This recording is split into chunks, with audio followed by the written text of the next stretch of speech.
Eu sou Aline Watanabe e encontrei no maternar minha realização pessoal e profissional. Eu sou Carol Souza e vivencio a maternidade de maneira leve e feliz. Eu sou Lívia Juste e encontro no trabalho um lugar para ser melhor mãe, mulher e amiga. Eu sou Natália Cunha, mãe de 3, mas facilmente teria 6. Aqui nesse podcast, cada mãe é uma peça.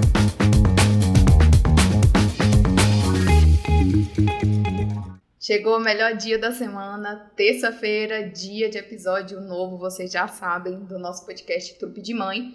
E hoje a gente vai trazer um tema difícil, um tema denso, mas que precisa ser falado. Então a gente já pede para vocês já sabem, se inscrevam no nosso canal, nos sigam no nosso Instagram e comentem, compartilhem, mandem suas histórias, porque esse episódio eu acho que vai fazer diferença na vida de todo mundo. Não é drama, não é para chamar atenção, nem é falta de Deus e muito menos frescura.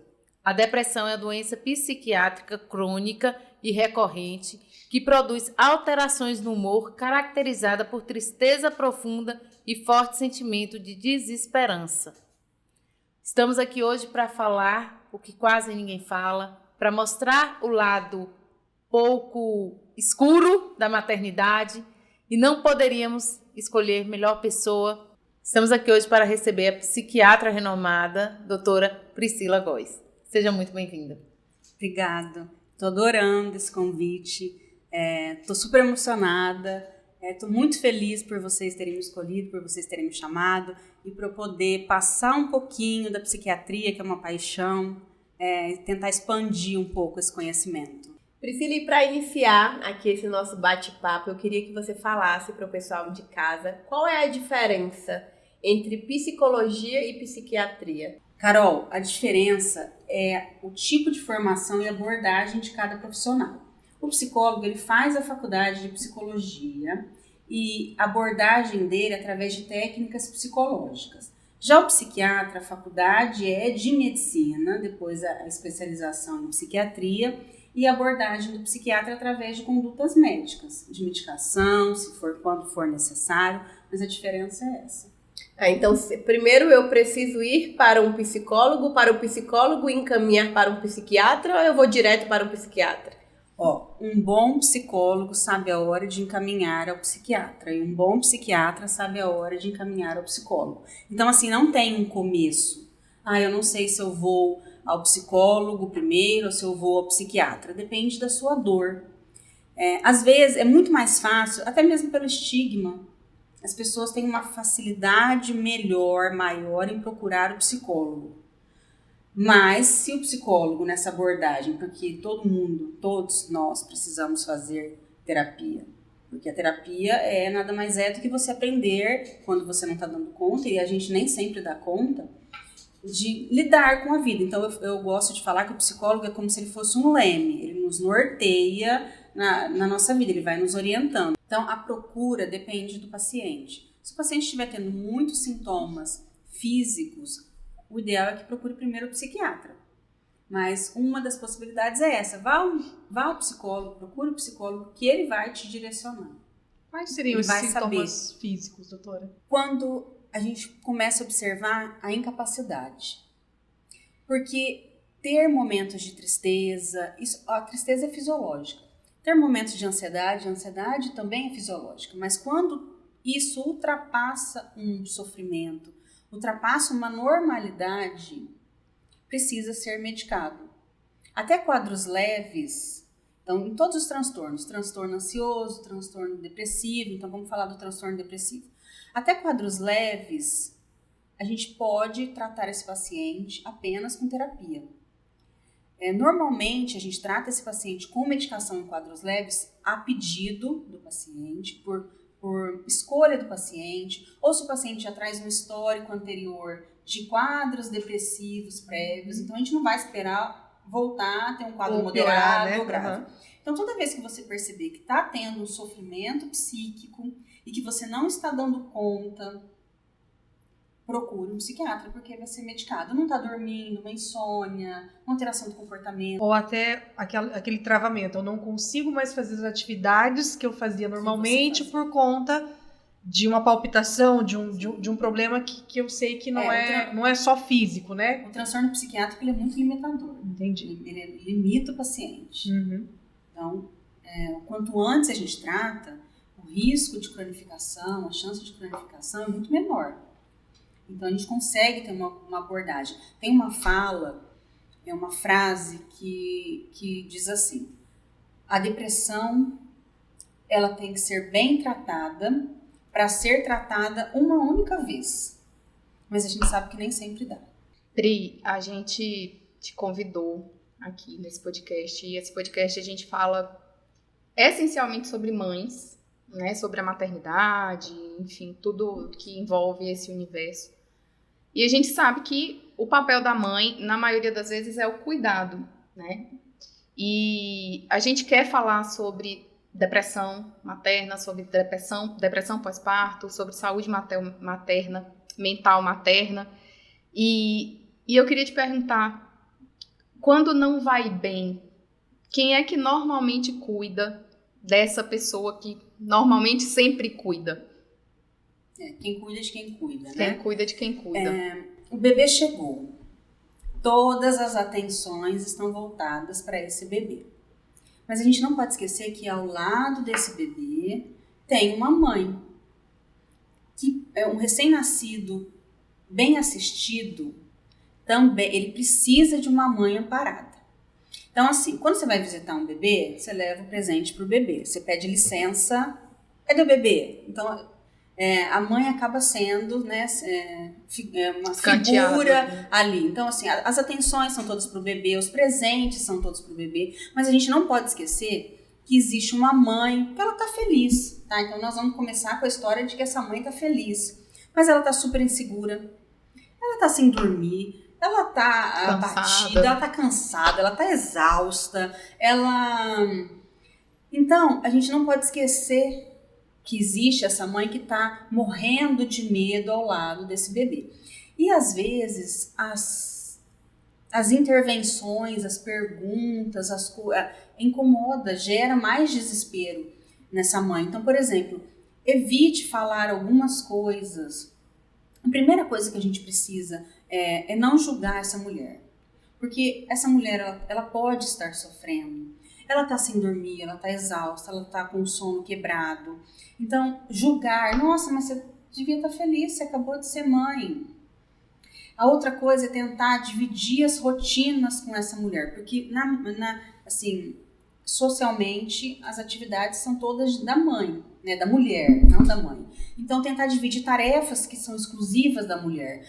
Dar banho também, trocar uma fralda, pegar a criança no berço, trazer essa criança para junto. Então, só o fato de você pegar essa criança, levar essa criança do berço, pegar essa criança, trazer para amamentar, não é só o ir, é o mostrar e falar para essa mulher, olha, eu tô aqui com você. Sim. Tá? Sabe, eu tô aqui do seu lado. E apoiar também as decisões dela, porque às vezes, existe, né, toda aquela coisa linda da amamentação, mas a amamentação pode ser doída.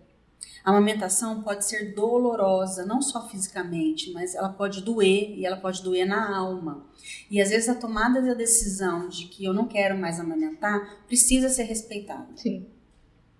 Acho que é tão importante quanto quero continuar amamentando também esse... Normalmente é a primeira pergunta que eu faço. Você né? quer? Quero, pronto. E a partir daí a gente vai, né, a primeira... Tem muito também da vontade da pessoa querer muito, dela se deparar com algo que é novidade. Eu idealizei uma amamentação perfeita, mas a realidade não é perfeita. Mas eu quero passar por isso, porque eu tenho certeza de que é isso que eu quero amamentar. E às vezes ela vê que aquela realidade é muito distante do que ela de fato imaginava e ela não está preparada para isso. Então, às vezes ela precisa manter, porque a sociedade impõe que a mulher tem que amamentar. Aí é onde vem a depressão. E qual é a diferença de depressão pós-parto e baby blues? Baby blues é uma tristeza. Então, o que acontece na gestação? Estrógeno e progesterona, eles vão aumentando no começo da gestação e eles atingem um pico no terceiro trimestre. E logo próximo ao parto, eles começam a diminuir e eles têm uma queda abrupta nas primeiras 24 horas. O que a gente sabe? Que essa queda abrupta do hormônio, o estrógeno, ele é um hormônio, ele regula, ele ajuda no humor a curto prazo. E a progesterona, ela é neuroprotetora. Então, acredita-se que esses dois hormônios, eles protejam o cérebro da mulher. Então, o baby blues é uma tristeza. Então, conforme esses hormônios vão diminuindo, isso é fisiológico. 80% das mulheres vão ter baby blues. Não é nada assustador. Tá, mas elas conseguem identificar isso? Então, é uma tristeza. A mulher, ela vai estar um pouco mais para baixo, um pouco mais abatida, uma alteração do sono, ela vai estar cansada, ela vai estar com algumas limitações, mas nada que impeça que ela cuide dela ou do bebê. Então 80% das mulheres vão apresentar. E qual que é o período? Normalmente do primeiro ao terceiro dia no pós-parto, chegando no máximo de 15 a 20 dias. No máximo 15 a 20 dias, isso é baby blues. Depressão pós-parto é um quadro depressivo que inicia-se na gestação, no pós-parto e pode ir até 1 ano depois do parto. Então, essa nomenclatura de depressão pós-parto, agora a gente fala em depressão periparto. Às vezes na medicina a gente troca, assim, tem umas trocas de nomenclatura, mas algumas faz sentido, outras não muito, mas essa nomenclatura agora, depressão periparto, é porque é envolto ao parto. Então não é só mais nos primeiros dias do parto. Pode iniciar na gestação, então até 50% das mulheres, elas vão apresentar os primeiros sintomas na gestação. E esses sintomas, eles vão evoluindo. Até 20% das mulheres podem ter depressão pós-parto, principalmente se elas tiverem algum fator de risco anterior, ou um quadro ansioso, ou terem um histórico familiar. Então isso pode levar essa mulher a ter esse quadro. A depressão, ela é um fator, então, pré-existente e que se agrava com a gravidez, ou não? Ela é decorrente da gravidez? Não, depressão periparto. Existe uma herdabilidade nos transtornos psiquiátricos, existe uma herdabilidade, mas existe também um ambiente. Então nós somos, como a gente vai escolher a nossa vida, o nosso caminho e a nossa carga genética. Não é porque a sua mãe, a sua avó, a família toda teve quadros depressivos anteriores que você vai ser mais predisposta a ter esses sintomas. Mas não significa que vai ser determinante. E eu posso afirmar que um quadro de baby blues evoluiu para uma depressão? Quando ultrapassa aqueles 20 dias. Os 15, 20 dias, então quais são os sintomas do quadro depressivo? É uma anestesia. Então a mulher precisa ter um humor deprimido ou uma anestesia. É como se fosse uma perda do paladar para as coisas positivas da vida. Então, é uma anestesia, isso a gente chama de anedonia, é uma perda do prazer no aqui e no agora. A mulher não consegue ter uma perspectiva de que, vai passar, eu sei que eu vou ficar boa. Não, porque existe uma região no cérebro que é chamada de hipocampo. Essa região na depressão, ela fica atrofiada, ela é atrofiada. E o hipocampo é uma das regiões que modula as emoções, que é o armazenamento de memória. Então ela não consegue, essa mulher ela não consegue buscar as experiências positivas, ela não consegue acessar essas experiências positivas do passado. Nossa, mas eu era feliz. Nossa, mas eu esperei tanto essa gravidez. Nossa, isso vai passar. Não, ela não consegue.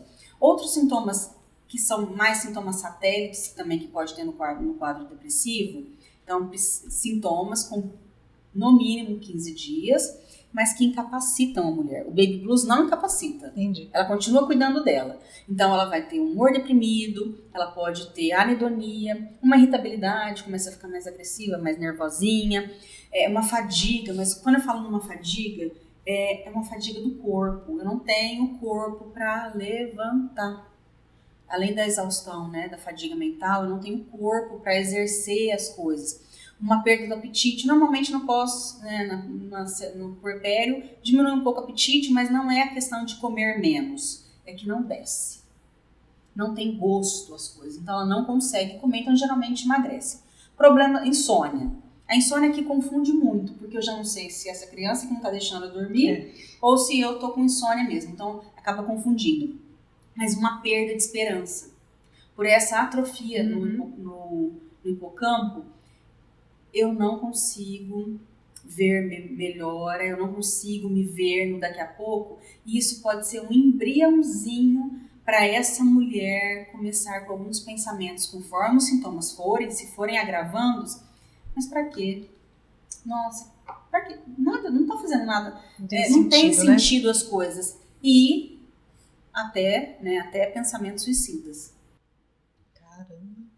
E quando acontece da mãe, né, que a gente estava comentando aqui antes, fazer algo para o bebê, isso está relacionado à depressão pós-parto, que ela pode trazer esse tipo de característica ou não tem nada a ver com isso? É uma pergunta que com frequência os familiares me fazem muito.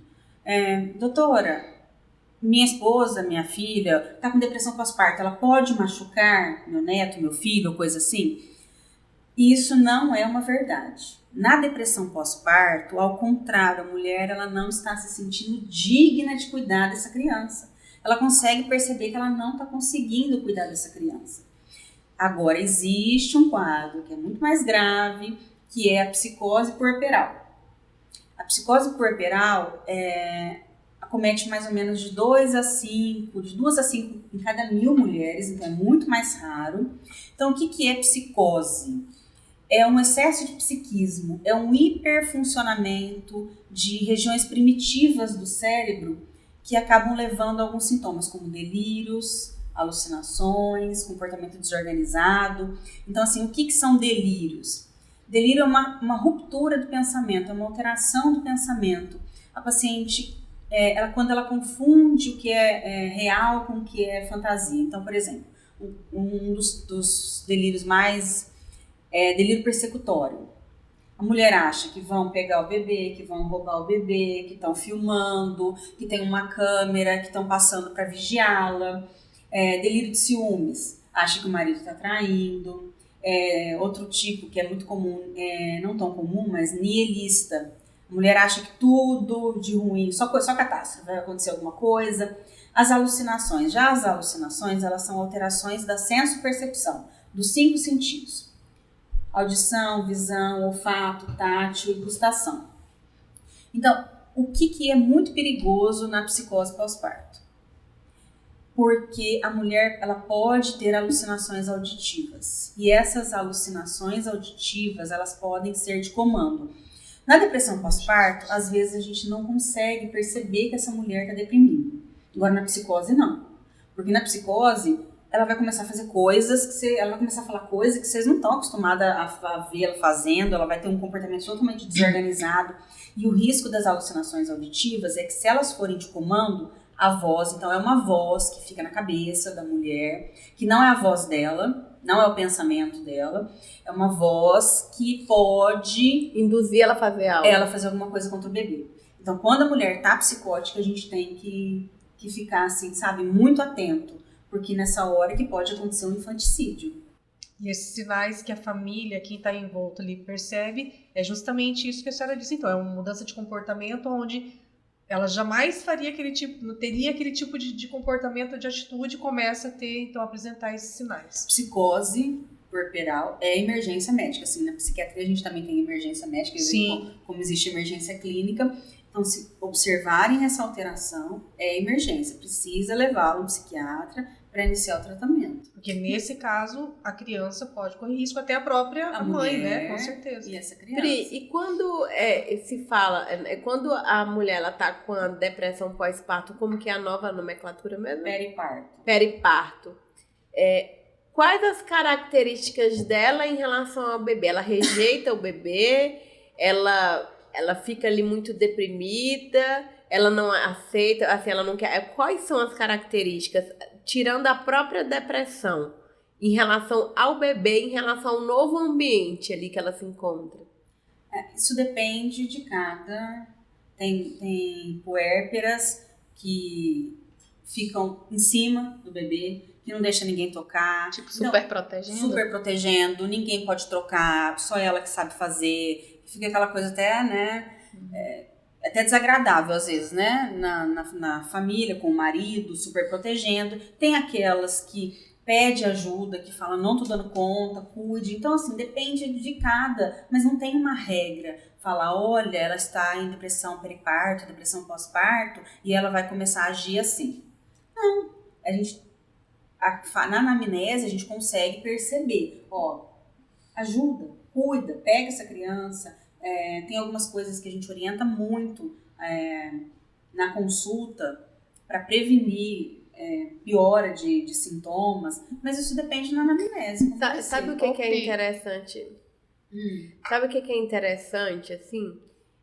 Principalmente essa informação não só da gestante, né, que vai entrar em todo esse processo, que possa ser que ela venha, ela também precisa ter esse entendimento do que está por vir, né, uma regra, eu vou ter depressão pós-parto, não, mas ela precisa saber também identificar se ela tá, né, se ela, naquele momento, ela tá, se ela se enquadra ali naquelas características, mas principalmente a família, porque não é toda essa rede de apoio que consegue se colocar no lugar, né, de uma mulher dessa, para poder não só identificar, mas se colocar no lugar e poder avaliar em que situação ela se encontra.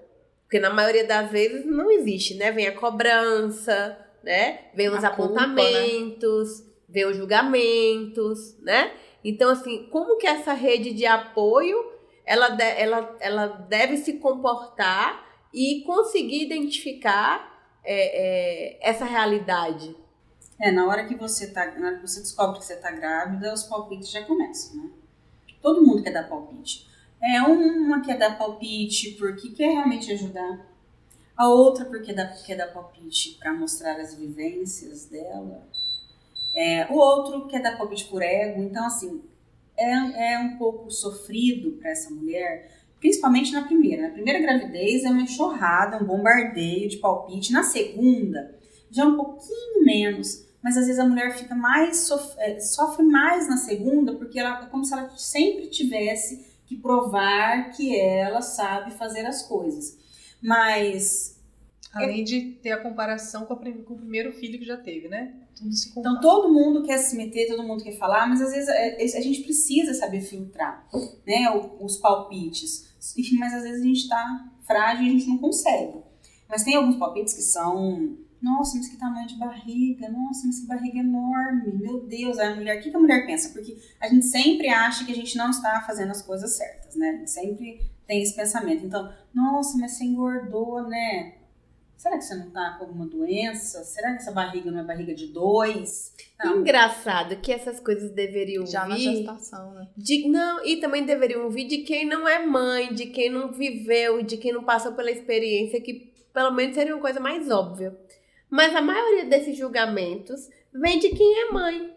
E geralmente de quem é muito próximo. E de quem passou e de quem sabe como que é a realidade. Mas às vezes as pessoas, a grande maioria das falas sempre dizendo muito mais da pessoa do que o que realmente ela queria, né? Então, e aquelas histórias trágicas? Nossa, você não ficou sabendo o que aconteceu com a fulana? Chega pra contar, não fiquei sabendo, não quero saber, não, muito obrigada. Ontem eu li, até de um psiquiatra colega, ele postou, que a gente precisa normalizar falar não. Nossa, você ficou sabendo da fulana? Não, não quero, eu não quero que você me conta, não, muito obrigada. Só que a gente tem vergonha, né, de falar, não quero. Eu já falo. Hoje eu já falo. Eu já falo, mas não, já não quero não saber. quero saber. Não conte, eu não assisto de jornal. terapia. Porque eu acho que na gestação, pelo menos comigo foi assim, graças a Deus não chegou muita coisa ruim em mim, graças a Deus. Mas quando chegou ali mais pro finalzinho da gestação, eu já fiquei meio apavorada. Então, eu precisei do meu isolamento para me conectar ali com o meu momento e o mundo podia estar acabando ali fora. E tudo você impressiona. Por exemplo, uma coisinha que é desse tamanho, fica desse tamanho, porque a gente sabe? sempre acha que a gente tá fazendo coisa errada. Então, por exemplo, comentar, nossa, que nome, né? Nossa, mas que nome de velho, né? Nome de velho. Nossa, você só vai ter uma filha, Carol? Mas uma filha é muito pouco. Não, você tem que ter 2 filhos. Nossa, não teve casal? Nossa, que judiação, né? Podia ter sido casal. Então, assim, a pessoa às vezes tá falando dela mesmo, não é outro costume muito, tocar na barriga da mulher. Você já pergunta primeiro se eu quero que você toque na minha barriga, o povo já chega, né, com aquele costume. E comentar do sentimento da mulher, porque às vezes a mulher, ela tá frágil. Então, o que a gente sabe? Que antigamente acreditava-se que uma vez que você estivesse grávida, independente do que você estivesse passando psiquicamente, como num passe de mágica, você estaria salva. E a gente sabe que não é bem assim, né? A maternidade não é bem assim. 1/3 das mulheres, elas vão melhorar na gestação. 1/3 não vai ter mudança nenhuma, vai continuar tudo do mesmo jeito. Mas 1/3 das mulheres, elas vão piorar o humor. Por quê? Porque tem todo esse histórico de tem algum fator de risco, ela tem um quadro ansioso, ela tem um quadro familiar e o ambiente em que vai entrar. Então a gente sabe que a maternidade não é toda essa luz, toda esse folclore, né? Existe todo um folclore de beleza atrás da maternidade, mas não é tão lindo assim para todo mundo. Ô, Pri, eu acho que era importante, pegando o gancho aí de Carol, alertar mesmo de uma maneira prática o que a mãe ou o cuidador pode identificar de que algo não está bem, sabe? Eu digo isso porque eu sou pediatra e algumas vezes no meu consultório eu já tenho essa percepção, que é uma característica pessoal minha. Mas depois que isso aconteceu, eu me vi um pouco responsável também, quando eu recebo aquelas mães ali acabou de nascer, e de ter essa anamnese também psicossocial, psicoemocional, que seja ali. Então, às vezes, para o profissional, deveria ser, mas às vezes é mais fácil identificar. Mas muitas vezes, quando eu toco no assunto, é como se aquela mãe estivesse imaginando que realmente tem alguma coisa errada, mas quando eu falo, aí ela desaba, sabe? Porque ela fala, meu Deus, tem alguma coisa errada e alguém tá vendo, tipo, não tô imaginando. E às vezes é aquele universo novo que tá todo mundo imerso ali e não consegue sair daquele espectro e ter um olhar de fora e falar, opa, isso aqui tem alguma coisa aqui a mais. Acho que talvez a gente precise cuidar disso. Quantas vezes, ou algumas vezes eu precisei dizer, olha, a prioridade aqui é você, não é seu filho. Seu filho tá bem, tá saudável. É você, sabe? A mulher ali, a mãe, em prantos. E ninguém, não é culpa de ninguém, mas ninguém conseguiu ter aquele olhar, porque às vezes não tem a informação de que não tá legal, sabe? Então, de uma maneira prática, quais são os alertas ou quais são os sinais que eu, como mulher grávida, ou no pós-parto ali, ou meu cônjuge, ou a minha mãe, ou minha rede de apoio, pode olhar e dizer, opa, vamos cuidar disso aqui. É por isso que deve-se evitar visitas, né? Ai, obrigada. Também. Nossa, acho que nos primeiros 30 dias, 40 dias, 45 dias, a gente não deveria, porque tá tudo desorganizado. Essa mulher, ela vai estar mais desanimada, ela vai estar mais para baixo, ela vai estar mais chorosa, ela vai estar com alterações no sono, ela não vai estar conseguindo dormir, às vezes, no horário que ela poderia dormir. Mas é difícil ter essa percepção, porque às vezes todos que estão naquele local, todos estão adoecidos também. E aí entra, Natália, uma questão, e quando que eu vou procurar ajuda? Pois é. Não é só essa família, se ela está enxergando e nós vamos levar essa mulher, e até mesmo essa percepção. Porque quando alguém tem essa rede de apoio, tem essa percepção, é maravilhoso. Mas às vezes essa mulher não tem. Eu gosto muito de falar assim, para os meus pacientes, para os meninos, para os alunos, são 3 questões de ir ao psiquiatra. Então eu não estou nem dizendo dessa mulher procurar um psicólogo, estou dizendo já de precisou ir até o psiquiatra. Primeira questão, por que eu vou ao psiquiatra? Eu não estou doida? Então tem Existe o preconceito, né? A primeira fala, por que vocês querem me levar no psiquiatra? Gente, eu não tô doida. Segundo é o estigma do psiquiatra, porque por mais que a gente tente, né, com campanhas, mas existe ainda aquela figura do psiquiatra, um ser descabelado, desarrumado, desorganizado, disfuncional, sentado atrás da mesa, falando coisas sem sentido, porque ainda existe muita loucura. Então, o psiquiatra ainda é muito ligado, né, a loucura. E o terceiro é o medo do diagnóstico e é o medo da medicação. E a mulher, a puérpera, ela tem outras questões, tanto a gestante, então essa mulher nesse quadro, nessa depressão pós-parto, tem outras questões. Porque procurar ajuda, primeiro é o medo da medicação. Meu Deus, mas eu posso tomar se eu tô grávida? Eu posso tomar? Se eu tô amamentando? Vai fazer mal pro meu bebê? E também tem uma questão que é a incapacidade. Nossa, eu não vou dar conta, né? Nossa, realmente, eu não tô dando conta. Porque isso já é difícil pra gente enquanto não grávidas. Né? A gente não busca ajuda porque a psiquiatria ainda tem todo aquele entorno de que não é doença, a gente precisaria, igual a tua entrada, a tua introdução, de que a gente tem que dar conta. Então, essa mulher, às vezes, o medo da medicação e o medo de que, poxa, eu não estou dando conta mesmo. Eu canso de ouvir no consultório mulheres que falam, doutora, o meu marido disse que se ele largar de mim, ele vai levar meu filho, porque eu faço tratamento psiquiátrico. Então, gente, não é assim. Então, não é porque vocês fazem tratamento psiquiátrico. Inclusive, então você vai também, porque eu sou louca mesmo. Porque o marido eu não vou te vai, pegar. sabe? Então, assim, isso é mais desesperador. Então, às vezes, o medo da procura é um dos... A gente tá assinando um termo, né? Nossa, doutora, ele pode sabe tirar isso. meu filho de mim? Eu falo, minha filha, relaxa. Ele não vai tirar seu filho de você. Gente, Primeiro, que situação. ele né? pode até Não, tentar. é desesperador isso. Não. E assim, engraçado que parece, aí eu volto, né? Que isso é uma coisa super rara. Não. Mas Fora da isso, realidade, gente, né? é uma coisa que eu acho que é o mais comum que acontece hoje em dia. E dessas mulheres, no caso, que procuram ainda um psiquiatra. E quem sofre isso dentro de casa e não tem a quem recorrer? Isso, que eu acho que tem uma Né? grande Que a parte maioria que é assim, das né? vezes, que não tem nem condição de recorrer a algum profissional.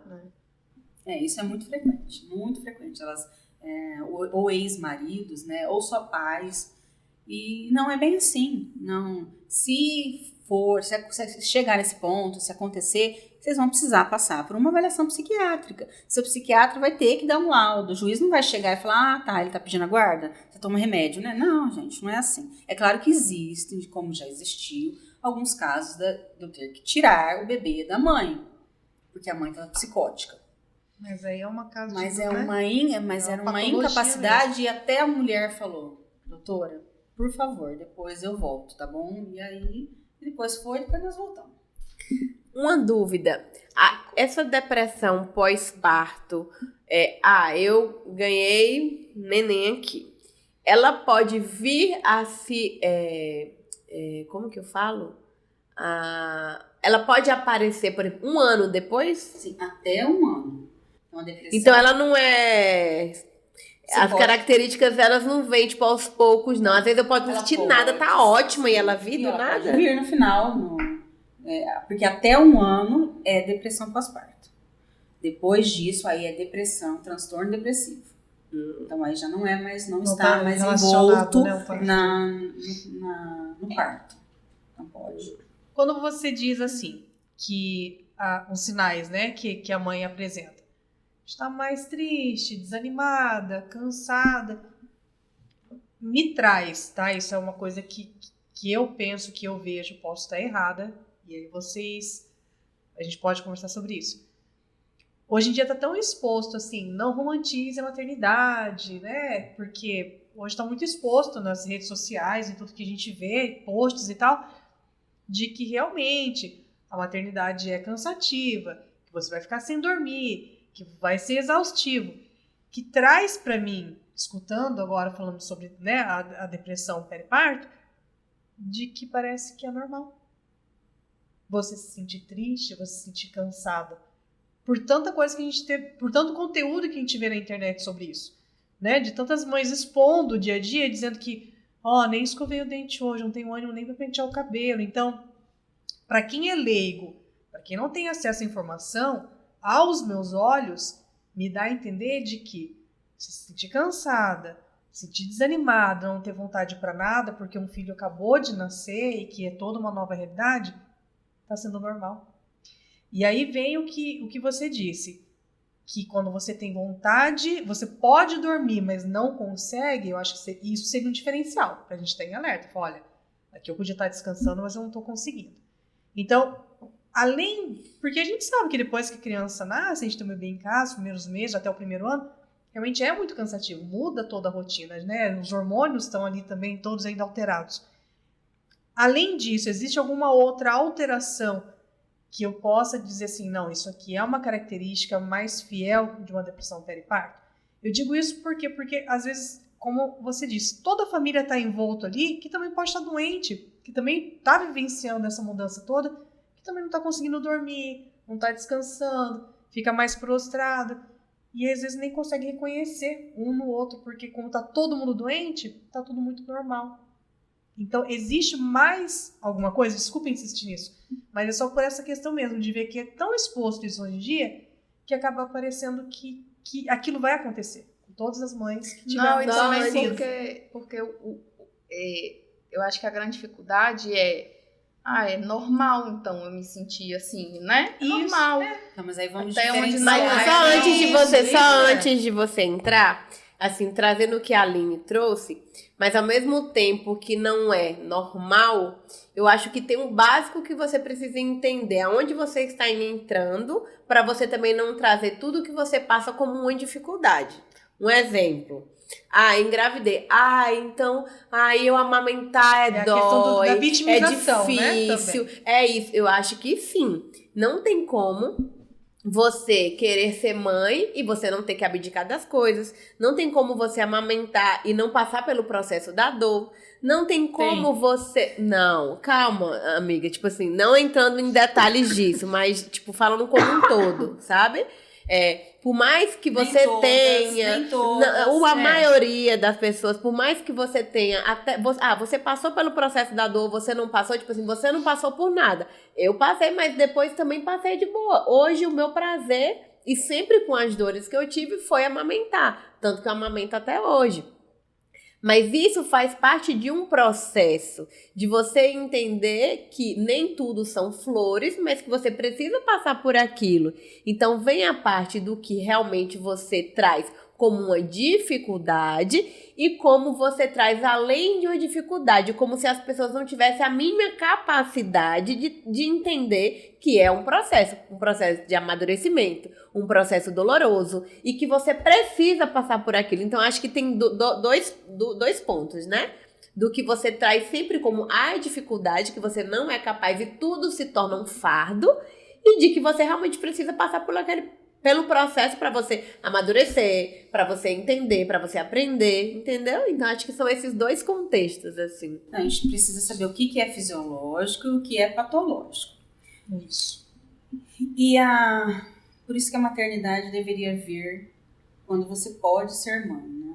Não quando você puder ser mãe, porque a maturidade na maternidade é um grande diferencial. Pera. Quando a pessoa pode ser mãe. Explica um pouco melhor isso. Não, ela quis dizer que não é qualquer mulher que pode ser mãe. Não no momento certo, não? O que eu quis dizer é que como é bom a maturidade, ser mãe quando você tem maturidade. Porque você vai trazer menos, você vai levar menos, mesmo que teu peito rasgue, você vai dar conta, porque você está preparado, você queria passar por aquilo. É diferente de você, às vezes, entrar numa gestação e numa gestação ou porque aconteceu antes, ou porque você não tem, né? Você não estava preparada. Poder ser mãe tão interessante, porque não no poder no sentido de... Fisiológico? Eu acho... Escolher ser mãe, talvez. Eu acho que é a questão de estar disposta a abdicar, sabe? Porque assim... Não é o poder orgânico, é o poder de ter a capacidade de falar, vou abrir mão dessas coisas aqui. Vou passar, né? Aí precisa ter a polêmica. Não, mas é uma polêmica. E é isso que você traz da maturidade, né? Existe o que é fisiológico, então os hormônios vão diminuir, a mulher pode, até 80% das mulheres, elas podem sentir tristeza, isso é fisiológico. Se essa tristeza evoluir para quadros de anestesia, que é o sintoma principal, é aquela perda do prazer para as coisas que antes você tinha e perder essa esperança de que as coisas vão ficar boas. Mas também existe a vitimização, por isso o preparo psicológico é muito. Então, eu quero ser mãe. Eu, Priscila, quis ser mãe aos 32 anos apenas. Então, eu estava desejando, eu desejei a gestação. Então, eu quis, foi o meu momento. Porque teu peito vai rasgar? Pode rasgar. Ai, gente, meu peito rasgou. Aí mostra o peito na rede social, que judiação, você não chora, que é um horror. Meu amor, teu peito pode rasgar. Você não vai dormir? Não, por isso que tem licença maternidade. Mas é óbvio que aí nós estamos pensando, não é bem... Né? A gente pode prevenir, medidas preventivas, mas existe aquela vitimização, né? E aí entra a terapia. Porque... É o medo de perder o lugar. É o medo de perder o lugar para essa criança. Você vai perder. Você optou por abrir mão, né? Você vai abrir mão para um monte de coisa. E a gente abre mão da nossa vida para várias pessoas, todos os dias. Não tem como a gente não... Isso é um sinal até de saúde. Eu acho que essa fala de Aline ficou aqui um pouco na minha cabeça, porque isso é tão importante assim, que não dá para fugir. A gente vive num mundo digital e a gente consome conteúdo de outras pessoas e, querendo ou não, nós somos influenciados pelas outras pessoas, né? As pessoas que a gente alimenta do conteúdo entra na nossa casa e, de certa forma, moda o que a gente tem ali de caráter, de estrutura. E entra no que você falou da questão da anamnese. Porque o que para você é só uma dor e você acha que a vida real é essa, vai sangrar, vai doer, esteja preparada para isso. Mas para outra, que talvez se preparou, mas é fragilizada, é uma dor tão cruciante que pode trazer para ela um abalo psicológico. Então, assim, o filtro da vida real, de repente, daquela pessoa, como Carol, de ter a maternidade leve, feliz, e de passar por isso e achar que não, estou pronta, entendo e continuo amamentando e agora estou no processo feliz. De repente, para aquela outra mãe, é assim, meu Deus, eu não aguento mais e eu tô tentando viver essa maternidade leve e feliz, mas não é para mim. Não, mas lembrando assim, que, ok, concordo com tudo que você falou, mas não é um que exclui o outro. Não, mas é só a diferença falando, quando existe uma maturidade, né? Claro que a gente não traz essa parte, não exclui, não, porque tem que ser dessa forma, não. Mas como a maturidade, independente das situações, ela pode trazer uma diferença de percepção de realidade, concordo, entendeu? Mas eu acho que não é só a maturidade. Sim, isso que eu ia falar, claro, a anamnese é isso, importante sim, por isso, porque assim, com certeza. é como você... vamos trazer para uma coisa bem chula, entre aspas. Quando você vai fazer depilação ou tirar a sobrancelha, para algumas pessoas é uma dor tão forte que elas chegam a chorar. E para outras, eu não faço. Deixam de fazer para não ter que passar por aquilo, e né? para outra, é tipo assim, como assim você tá sentindo dor? Por causa disso. Não dá para medir. E são duas realidades. Então, assim, tem pessoas que são leves. Tem pessoas que veem a maternidade com leveza. Você é uma pessoa dessa. Que vê, que passa e que vai. Mas eu também passei pelos outro... meus processos. Não. Assim, eu não vou dizer, por mais que exista que tenha existido a leveza e que existe até hoje, Também eu passei por vários processos Mas é isso de que eu tô falando, amadurecimento, não de invalida. tentar entender a realidade que eu me encontrava. Mas em nenhum momento eu me questionei o porquê de certas coisas. Mas eu tinha certeza da minha escolha, entendeu? É isso que eu tô falando, não invalida, né? Mas você entender assim, quando você olha para o outro não pode ser o termômetro da sua dor, Com certeza. né? Inclusive, acho que quando eu falo assim em relação. E hoje, como eu avalio as mães que são mães solo, que tem que dar conta de tudo. Hoje, como eu avalio isso e quando eu valorizo isso de uma forma como eu nunca até então valorizava, porque é um sacrifício gigantesco, né? A profissão mãe exige muito da mulher e não é para qualquer pessoa, não é qualquer mulher que nasceu para ser mãe, porque é uma carga muito pesada, é uma carga muito grande e não é todo mundo que dá conta, né? Eu tô falando assim, trazendo a minha realidade que tem rede de apoio, né? Que tem todo mundo para poder me ajudar, ainda assim. Agora imagine uma mãe que não tem nada disso e que precisa estar sendo forte ou mesmo, né, não conseguindo ser forte o tempo todo, precisa se manter forte porque ela não tem outra opção. Que são muitas, né? Mas eu entendo o que a Lívia quer dizer, assim, é que isso independe dos processos pessoais e da maturidade, porque a dor em mim, por exemplo, será que eu passar por alguma coisa na minha maternidade, eu já passei por muitas coisas, mas será que eu vou aguentar, né? Como é que eu vou lidar com aquilo? Isso talvez eu consiga por já ter passado, mas assim, independe disso. Às vezes é uma dor que pra mim dói demais. Eu não tô discordando, né? não. Tá? Não, eu sei. Eu acho que Pelo contrário. quando a maternidade é uma escolha da mulher, nós somos muito fortes. Quando a escolha é nossa, independe da idade, é mais leve a gente levar essa. Não foi porque meu marido quis ter filho, não foi porque aconteceu, ou mesmo que tivesse acontecido, mas a gente sabe também como evitar, né? Então, quando a escolha é nossa, a maternidade ela é mais leve, porque assim, tem um período da maternidade que é mais tranquilo? Tem. Qual que é? Não, Que até eu vou falar do pior. Então aí o restante vamos imaginar que é melhor. É claro que com o passar dos dias as coisas vão organizando, né? Então o bebê, naquele começo, ele não dorme de 3 em 3 horas, ele acorda limpo, já lindo, maravilhoso. Não é assim. Apesar que a gente entra, né, na maternidade achando que vai assim. Tem um estudo, tem uma comparação que mostra a mulher nos primeiros dias de vida desse bebê comparado ela vivencia essa carga mental, tirando a física, de não dormir, mas a carga mental dessa mulher, a liberação de hormônios do estresse, esse estresse que ela vivencia é o mesmo estresse experimentado por soldados em batalhas, em guerras. Duvido. Então, para vocês... E ontem foi até interessante, não, foi engraçado, porque eu sempre estudo alguma coisa, ou quando eu vou dar uma aula nova, ou quando eu vou... E ontem eu estava lendo em casa algumas coisas, assim, e aí a Maria Clara e o Heitor, os dois deitados na cama esperando, e eu falando. Então, porque não sei o quê, não sei o quê, não sei o quê. E na hora que... Toda vez é assim. E na hora que eu falei, então, é o mesmo estresse de um soldado num campo de batalha. O Heitor falou, ô louco, verdade, mano? Eu não acredito. Eu falei, verdade, meu filho, é a mesma coisa. Então, para vocês verem o que realmente é uma guerra.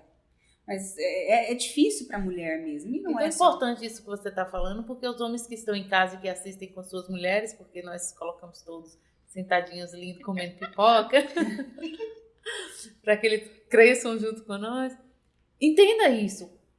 Porque, assim, você desejou tanto uma gravidez, você planejou tanto dos mínimos detalhes, muitas vezes você esquece de planejar esse suporte psicológico e psiquiátrico.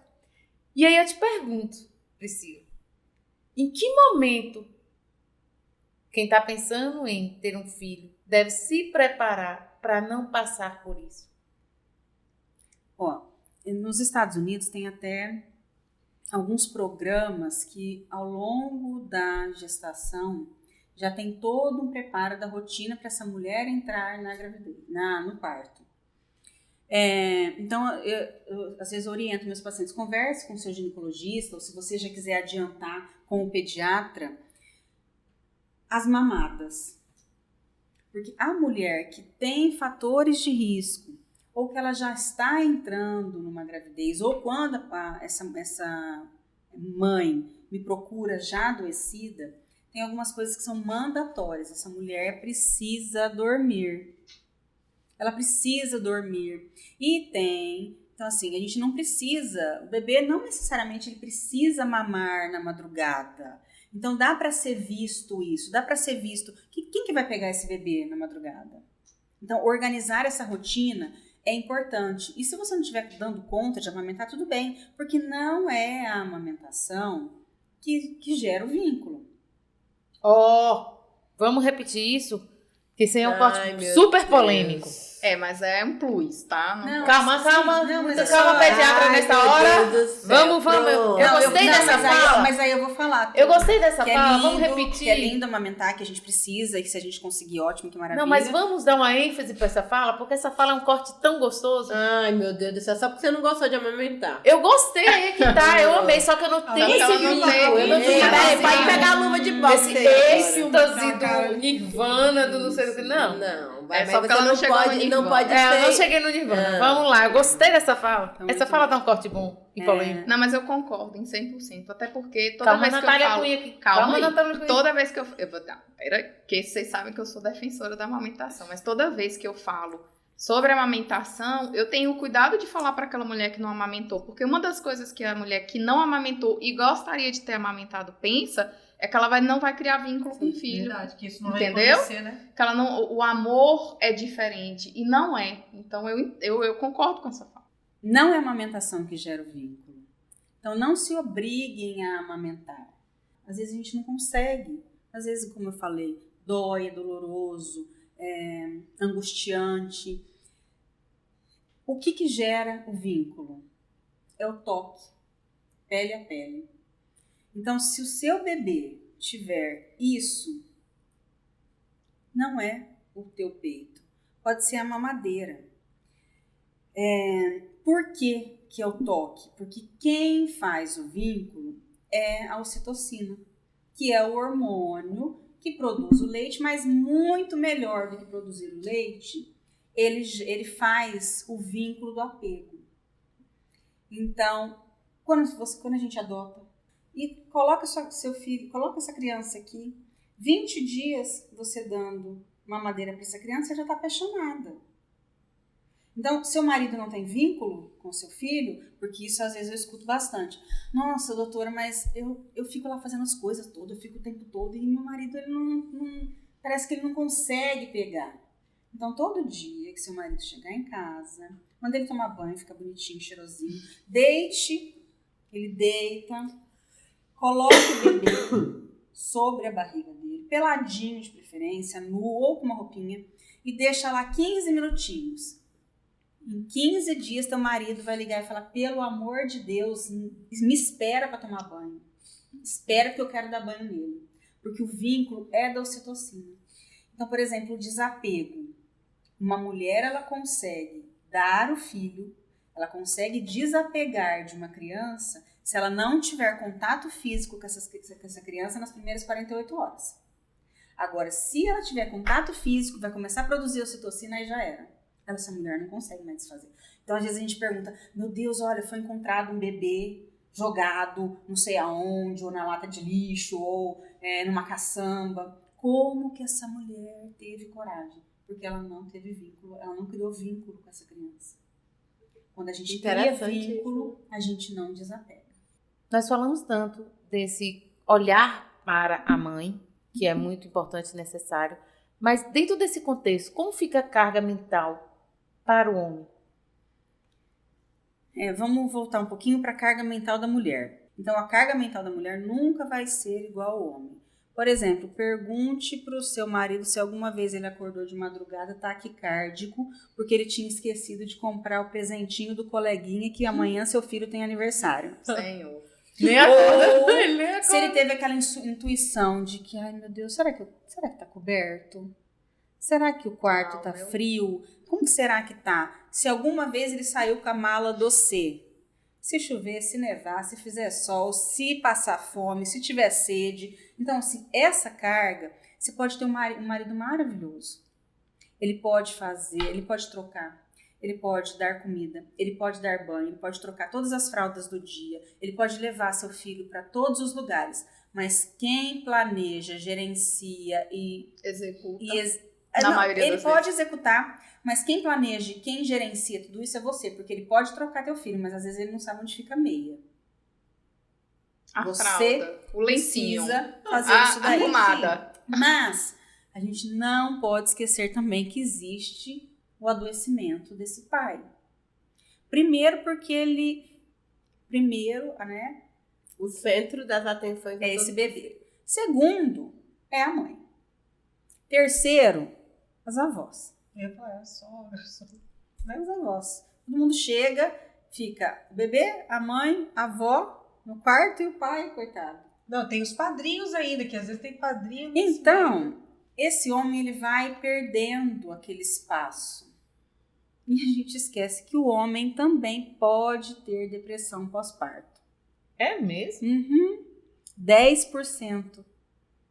Até 10% desses homens. É claro que quem são esses homens com mais chance de ter? Geralmente são homens com algum histórico, ou histórico familiar, ou até histórico de depressão anterior, com sintomas residuais, ou uma depressão que não foi tão tratada. O homem pode ter depressão. Então, desgastes na relação, aquela relação que não é porque agora que tá tudo estranho, porque quando você, no pós, fica tudo estranho, no puerpério fica tudo estranho, mas quando você tá seguro na tua relação, quando você sabe que ela tá lá, com a mãe, com a minha mãe, com todo mundo, e o bebê tá lá, mas eu tô aqui. Mas tá tudo bem entre nós dois? Então, desgastes na relação, cobrança sobre esse novo papel desse homem na família. Porque quando, né, nós engravidamos, pro homem, não tem nada, é tudo muito abstrato, é só uma barriga. Então, o homem só cai mesmo, só consegue entender a gravidez quando ele pega essa criança. Né? Quando ele pega a primeira vez que ele fala, meu Deus, agora eu não posso devolver, né? Não tem como. Então, quando que... Geralmente acontece no 3º a 6º mês. Não é de imediato. Não, normalmente não, porque naquele começo, né? Às vezes ainda até ele cair em si também, mas né? aí depois volta, a mulher volta a trabalhar e todo mundo vai esquecendo e aí fica aquele homem ali, sabe? Marginalizado, às vezes, na família. No caso do homem é chamado de pós-parto mesmo. Sim, depressão pós-parto. Não, depressão pós-parto. E tem algumas estratégias. Então, como que a gente reconhece? Quais são esses sintomas desse homem? Ele vai estar mais triste, ele vai estar mais frágil, ele vai estar irritado, ele vai estar com raiva, ele vai estar sem vontade de voltar para casa. Então, aquele homem que diminui muito a produtividade no trabalho, mas é aquele homem que começa a fazer um monte de coisa. Sai do trabalho e resolveu que agora ele vai andar de bicicleta ou ele vai fazer não sei o quê, mas ele começa a colocar tanta atividade na vida dele porque ele não quer voltar para casa. Porque na hora que ele chega lá, ele é figurante dentro dessa casa. Então a gente tem que observar isso. E a gente tem que tomar cuidado porque homens também podem se matar. Pais também podem se matar. Então os sintomas assim, pode ser tão intenso essa dor que o homem pode cometer suicídio e ninguém perceber. Né? Então a gente pode prevenir, tem como prevenir. Normalmente o tratamento para os homens pode ser medicado, pode ter medicação, então precisa procurar ajuda psicológica. Então o tratamento é terapia e acompanhamento psiquiátrico. Na grande maioria das vezes, só terapia já resolve, já ajuda bastante, esse homem consegue sair, né? Reestruturar a vida dele no pós-parto. E no tratamento e na prevenção, não, são duas coisas. A prevenção, né, da depressão pós-parto e esse tratamento, ele interfere na amamentação? Como que é quando a mulher está amamentando? Quadros leves, o tratamento é terapia. quando essa paciente... Então, assim, quais são... Tem dois tipos de terapia que são muito estudadas, são muito trabalhadas em cima dessa mãe. Terapia interpessoal e terapia cognitivo-comportamental. A interpessoal, ela trabalha a comunicação. Ela trabalha os conflitos, a desorganização no ambiente, a rotina. E aí, quem que vai pegar essa criança? Quem que vai pegar essa criança? Quem que vai trazer? Quem que vai trocar a fralda? Então, essa organização. Quem que vai dividir essa função? É o marido? Ou vocês vão ser assertivos e vão contratar alguém? Ou vai ter mais alguém que vai dar esse apoio? E a terapia cognitivo-comportamental é organizar o sono. É mandatório, como eu disse, a mulher precisa dormir. Isso são medidas protetivas. Então, quando eu tenho predisposição, quando eu tenho alguma, quando a gente, para evitar, então a mulher precisa dormir, precisa ser armado toda uma estrutura para essa mulher dentro de casa. Quem vai pegar essa criança? Alguém vai pegar essa criança na madrugada? Ou não? Vai ser retirado o leite? Então, tudo isso a terapia vai te ajudar a organizar essa estrutura. Mas, e se essa mulher estiver incapaz para cuidar dela ou para cuidar desse bebê? Aí a gente tem que entrar com medicação. O que a gente tem de estudo para medicação? Assim, a gente não tem estudos tão bons, porque o que seria um estudo bom para a gente? Seria pegar dois grupos. Um grupo de gestante que toma antidepressivo e um grupo de gestante que toma placebo. E aí, quando começar a nascer essas crianças, a gente vai separando. Um que nasceu com uma formação, outro que não nasceu com uma formação. A gente nunca na vida vai conseguir fazer, né? Eticamente, é impossível fazer um negócio desse. Mas a gente tem muitos estudos bons. São anos de uso de medicação. Então, os antidepressivos são muito seguros. Ela não precisa ter medo. O que a gente tem de medicação? A medicação que é mais estudada na psiquiatria é sertralina. É um inibidor seletivo de recaptação de serotonina. Sertralina tem pouquíssimos efeitos colaterais, é muito seguro, não tem interação, poucas interações medicamentosas. A gente usa também muito fluoxetina. A fluoxetina ela já não é tão legal na amamentação porque ela pode dar um pouquinho de tremor na criança. Então, se tremer, tira, gente. Não é nada assim, sabe? Tá tremendo, meu filho tá tremendo. Vamos, então a gente muda a medicação. Esse Talopram também é uma medicação muito segura. Não, comigo é assim. Tá tudo, vamos, não deu certo, vamos tentar. Porque eu fico tentando trazer o lado mais leve da psiquiatria. Porque já tem, né, todo esse... tem agora um hormônio, um análogo de progesterona. Ele é chamado de brexanolona. O que ele faz? Espera-se dele que ele regule essa montanha-russa da queda dos hormônios no final da gestação. No final da gestação e no começo, né? Nos primeiros dias nas primeiras 24 horas do pós-parto. Mas é super complicado porque ele só tem nos Estados Unidos. Precisa ser feito intra-hospitalar, numa infusão endovenosa de 60 horas e o custo, então pra gente vai demorar muitos anos para chegar aqui, então é inviável pra gente, mas as medicações elas são muito seguras. E aí uma coisa que eu queria trazer também, que não vamos falar dessa mulher que está em depressão pós-parto, vamos falar dessa mulher que já entrou nessa gestação com um quadro depressivo ou com um quadro ansioso e que já faz uso de medicação. Se a gente conseguir tirar a medicação, lindo, mas não é geralmente o que acontece. A gente não desaconselha em quadros graves. Se a mulher já teve um episódio grave, a gente não desaconselha mexer na medicação. Você vai continuar tomando. Como eu disse, a grande maioria das medicações elas são muito seguras. Se a gente tiver a possibilidade, a gente vai mudar para essas medicações que são mais seguras. A gente vai mudar para uma sertralina. Mas se eu mudo, essa mulher não responde. Ou se a gente começa, doutor, eu quero engravidar. Então, se a gente tem esse planejamento, a gente tenta mudar para essas medicações mais seguras. Não conseguiu, se ela estiver tomando venlafaxina, se ela estiver tomando outras substâncias, não tem problema. podemos deixá-la usando a medicação que é segura. Não Alterar ou prejudicar o bebê. Não, isso não vai alterar ou prejudicar o bebê. Eu acho que isso é uma das coisas mais importantes que você falou, porque eu vejo muito isso, né? A mulher que está gestante ou amamentando, deixando de tomar a medicação, às vezes, por conta própria. Assume um risco gigantesco, né? Ou porque o marido não quer que ela tome. E aí depois de um certo tempo acaba voltando.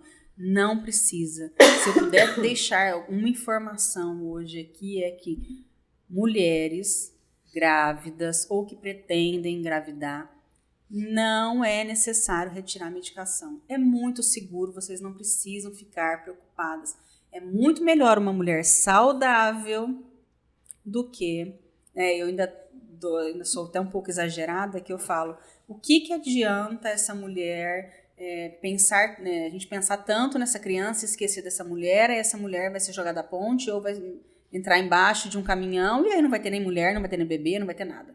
Então, a saúde da mulher é mais importante. É diferente para os ginecologistas, né? Os ginecologistas a saúde desse bebê, claro, né? Não esquece Mas quando eu falo com meus pacientes, a minha preocupação aqui é com você. Que nós temos que achar estratégias para organizar a sua vida, né? Para que você passe pela gravidez, que não vai ser fácil. Priscila, infelizmente estamos chegando ao fim da gravação, mas antes eu queria saber, você já disse aqui, deu uma palhinha de que é mãe de 2. A maternidade, para você, foi um sonho? A maternidade, ela veio com uma realização de mais um sonho, mas eu nunca tive, sabe, aquele sonho de que, eu quero ser mãe, nossa, quando eu crescer eu quero ser mãe, o meu sonho é ser mãe. Não, eu nunca tive esse sonho. Mas quando eu conheci meu marido, eu disse, com esse homem eu tenho filho. Então, acho que foi isso que foi um grande divisor da minha vida, foi a escolha do meu marido primeiro, para antes resolver ser mãe. E o segundo filho?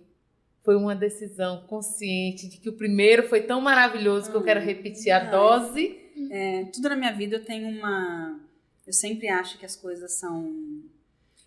A escolha do Heitor, eu tomava anticoncepcional na época, e a Maria Clara foi bem planejado, o Heitor também foi muito planejado, mas a gente já estava caminhando há quase 3 anos. E aquele negócio, né? Sempre a gente quer comprar uma casa, comprar um carro, e não sei o que, a gente sempre fica tentando organizar a vida financeira, mas se a gente não sabe nem fazer planejamento financeiro, quem dirá familiar. Mas tava eu e meu marido no dia da conclave do Papa, 13 de março. E aí um olhou pra cara do outro, já que a gente vai ter um segundo filho, vamos parar de tomar anticoncepcional. Eu lembro que eu fui lá, peguei a cartela, joguei no lixo, falei, não tomo mais anticoncepcional. Na verdade, não joguei no lixo, separei porque a gente não pode jogar a medicação no lixo. Mas separei a medicação, falei, não tomo mais medicação. E foi um marco, 13 de março, na escolha do Papa Francisco. E aí, a partir disso, começamos a tentar. Mas não é fácil, né? Quando a gente quer engravidar, meu Deus do céu, como é difícil. Como foi? Conta aí um pouquinho. Foram vários meses, porque eu perdi meu primeiro. Então, eu engravidei, assim, na prepotência da vida de uma mulher. Olha, nós vamos casar dia 10 de janeiro, nós vamos tal dia e a gente vai engravidar. Então, sabe, tudo muito. Comecei a tomar ácido fólico, preparar meu organismo 3 meses antes e deu muito certo. Engravidei no dia do meu casamento e foi toda aquela coisa. 3 semanas depois eu comecei com sangramento e aí veio o abortamento para mostrar que, querida, não seja tão arrogante na sua vida, porque quem decide a sua vida, você pode ter até participação, mas não é bem assim. E aí depois a gente ficou tentando, né? A ginecologista pediu pelo menos 3 meses para que a gente não tentasse, mas aí a gente ficou o ano inteiro e era aquele desespero. Dava um dia para descer a menstruação, eu não pintava o cabelo, eu não fazia nada, achando que isso se eu estiver grávida. E isso vai numa angústia danada, porque quando a gente quer, quando a gente planeja, quando já está na hora, é muito difícil. Mas aí deu certo, engravidei da Maria Clara em novembro, meu abortamento foi em janeiro, engravidei da Maria Clara só em novembro. E aí depois o Heitor também, a mesma história, o Heitor foi em março e a gente ficou tentando até novembro, é o tal do novembro. É todo mês novembro. O mês é novembro, o negócio dá certo é em novembro. E aí deu super certo, e assim, os dois foram muito, muito planejados, muito... É um casal, né? Olha, gente, eu tenho um casal. Qual que é o mais velho? É a Maria Clara. Maria Clara é mais velha, ela tem 12, e o Heitor tem 9. É um mais novinho. E aí, não, né? Chega, como diz o meu marido, que eu adoro essa fala, todo mundo que vem aqui fala da fala dela. Meu marido fala que eu queria, a princípio, eu queria 4. Quando eu escolhi Não, eu nem queria ser, mas eu exatamente, marido que... eu não queria, mas aí depois que eu escolhi o marido, eu queria 4. Tá. Mas aí ele fala, aí depois, quando a gente teve o Heitor, eu falei, chega, porque, né, a carga mental. Eu falei, não quero mais. E aí eu falo, pelo amor de Deus, eu não aguentaria mais nenhum. Ele fala, Priscila, você seria mãe de 10, tranquilamente. Eu falei, Jesus! Não, mas aí é a minha história. Chama lá. Meu Deus do céu. Vamos parar rapidinho. Meu Deus do céu, que foi? Ué, tem que ser rápido, e aí? Adoro, pegou essa fala, pegou? Ótimo. Pri, você já abriu o quadro, né? Não precisa mais abrir o quadro. Tem que ser rapidinho. Mas a rapidinha é o quadro em que a gente fala uma palavra e você responde, assim, a primeira coisa que passa na cabeça. Certo? Certo. Sempre vai sair mais do que uma, né? Por que todo mundo escolhe uma normalmente. e ninguém consegue falar uma? Não, mas vai. Pode falar quando você quiser. Vai, Carol. Não pode esperar. Robério. O amor da minha vida. Filhos. Uma continuação de realizações. Profissão. A escolha da minha vida. Um cheiro. Dos meus. Sonho. Poder diminuir o ritmo da minha vida. Quem é a Priscila por trás de toda essa apresentação? Eu sou muito alegre, muito conciliadora. Eu sempre quero puxar as pessoas. Eu tenho um humor, que é a tonalidade que a gente dá para a vida. Eu sou muito humana, eu sou muito solícita. Meu marido me chama de Severina, porque eu gosto muito de servir. Eu adoro servir, eu adoro poder fazer a janta, eu adoro ler para os meninos à noite. Eu gosto de perguntar para o meu marido, o que você quer jantar, meu amor? Então, eu acho que eu sou muito solícita, eu acho que eu gosto muito de tentar juntar pessoas. Que meiguinha. É engraçado, porque você chegou aqui como a psiquiatra e a gente queria sugar de você todas as informações possíveis nesse curto espaço de tempo, mas ver você falar contagiou a gente de tal forma que a gente consegue perceber exatamente isso que você disse de você, sabe? Da sua doçura, da sua forma de ver. Uma mãezona, mesmo dizendo, eu não tinha o sonho de ser mãe. E acho que hoje o nosso episódio está muito especial, não só pelas informações que você trouxe, extremamente importante, mas pela oportunidade de ter você aqui próximo da gente, principalmente para nós que não conhecíamos, né, Aline? Uhum. As meninas já têm contato, já têm acesso. E que prazer ter você aqui hoje. Foi uma experiência deliciosa, apesar que passei mal até. Gente, onde eu vou, eu sempre sou mais desequilibrada. Eu fui em outro podcast, meu Deus do céu, aí porque todo mundo espera, né? E eu acho que eu também gosto de fazer, sabe? De que a psiquiatra não é tão normal, assim, não é tão equilibrada, mas isso é assim, a câmera me traz muita... Nossa, me inibe muito. Eu gosto aqui dos bastidores, eu gosto de conversar, eu gosto de sentar com o meu paciente, eu gosto de explicar, eu gosto de conversar. Agora pede pra eu fazer um vídeo pra eu mostrar. Não, eu gosto disso daqui, sabe? De estarmos aqui sentada batendo papo, mesmo não sendo. Mas foi. começou, Nossa intenção é. Mas o começo... Mas a gente vê uma profissional e uma pessoa muito zelosa. Tanto que, assim, a princípio, por não te conhecer, a gente até fica assim assustada. Ai, meu Deus, vai ter que seguir um cronograma porque ela quer... Mas não, quando a gente vai te conhecendo, a gente vê o quanto você é zelosa. De querer que as informações, elas cheguem e alcancem aquilo que você já preparou e que cuidou e que trouxe com tanto carinho, sabe? Eu tento não trazer a técnica da medicina, a parte técnica da medicina, porque às vezes eu poderia sentar aqui e falar tudo muito difícil, mas essa não é Priscila.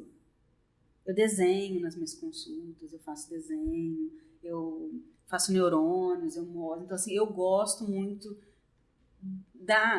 de tentar esmiuçar as coisas, tentar deixar as coisas mais leves mesmo.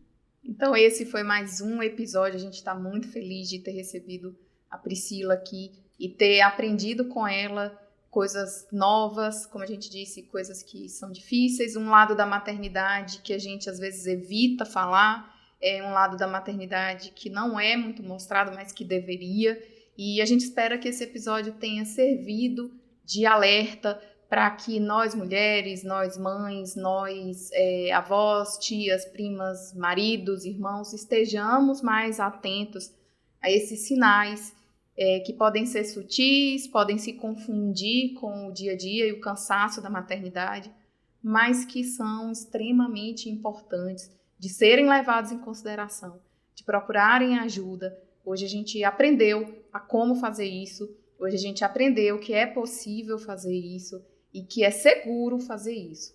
Então, a gente agradece a companhia de vocês e sempre lembrando que nesse podcast...